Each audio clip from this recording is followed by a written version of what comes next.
Alright, hey, what's up? I'm gonna show you how to put on a clamping feed neck. Ooh. Okay. Alright, you're gonna want to unscrew this out of the way.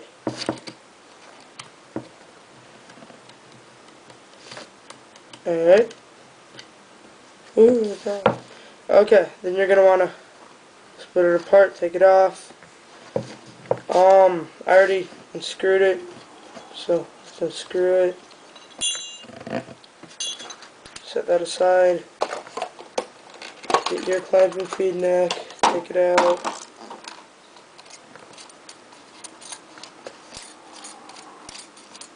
Screw it in. Grab an Allen wrench, put it through the holes, tighten it, and you're done. Okay? Alright.